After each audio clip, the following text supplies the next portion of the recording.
देवेंद्र, नमस्कार मित्रांनो, कसे आहात? मजेत ना? ओके. तर मित्रांनो, मी देवेंद्र मोरे स्वागत करतो तुमचे माझे चॅनलवर. तर जवळपास 1 महिना झाला असेल मित्रांनो आपली भेट नाही, आणि मी पण जरा कामामध्ये व्यस्त होतो, त्यामुळे आपण भेटू शकलो नाही, व्हिडिओ बनवू शकलो नाही. परंतु आज पुन्हा एकदा नवीन ताकदीने मी तुमच्यासाठी एक नवीन व्हिडिओ घेऊन आलेलो आहे. आज आपण आलेलो आहोत मालेगाव पासून साधारण 30 ते 35 किलोमीटरवर असणाऱ्या चिंचवे ह्या गावामध्ये आलेलो आहोत. तर आपले कमलेश भाऊ या आधी येऊन गेलेले आहे तिथे. तर त्यांनी सांगितलं की बघण्यासारखं तिथे खूप आहे. आपण मागे बघतच आहात, खूप हिरवळ पसरलेली आहे, आणि इथे जवळपासच एक धबधबा पण आहे. तिथे पण खूप छान वातावरण आहे. आपण थोड्या वेळात तिथे जाणारच आहोत, आणि आशा करतो तुम्ही माझा हा व्हिडिओ पूर्ण बघाल. धन्यवाद मित्रांनो. आणि आपले कमलेश भाऊ आपल्याला काही सांगू इच्छितात. देवेंद्र भाऊंच्या चॅनलला 10,000 व्ह्यूज कंप्लीट झाले. भावाचे हार्दिक अभिनंदन. हो, थँक्यू मित्रा, धन्यवाद. आणि मित्रांनो, हे सगळं शक्य झालं फक्त आणि फक्त तुमच्यामुळे. तर तुम्ही आपले व्हिडिओ बघताय त्याबद्दल तुमचे खूप मनापासून आभार मित्रांनो. आणि पुढे देखील असेच मी तुमच्यासाठी नवीन नवीन व्हिडिओ घेऊन येत जाईल, आणि तुम्ही बघाल आणि लाईक कराल ही आशा करतो. धन्यवाद मित्रांनो.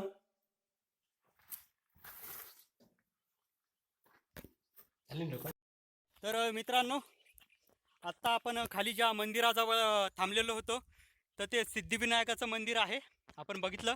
तर आता आपण जातोय धबधब्याच्या दिशेने. जाऊया मित्रांनो, वाट बघा कशी आहे.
काय मग मित्रांनो, मजा आली ना? मित्रांनो, व्हिडिओ जर आवडला असेल तर नक्की तुम्ही लाईक करा मित्रांनो. आणि अजूनपर्यंत जर माझा चॅनल तुम्ही सबस्क्राईब केलेलं नसेल तर प्लीज एकदा सबस्क्राईब करा मित्रांनो. आणि आता जवळपास मालेगाव पासून 100 किलोमीटरच्या अंतरावर जे काही फिरण्यासारखं आहे तर ते आपण सर्व बघितलेलं आहे. तर आता इथून पुढे आपण जरा लांब फिरायला जाणार आहोत आणि भरपूर एन्जॉय करणार आहोत. तर पुन्हा एकदा भेटूया आपण. तोपर्यंत मित्रांनो, बाय बाय, टेक केअर.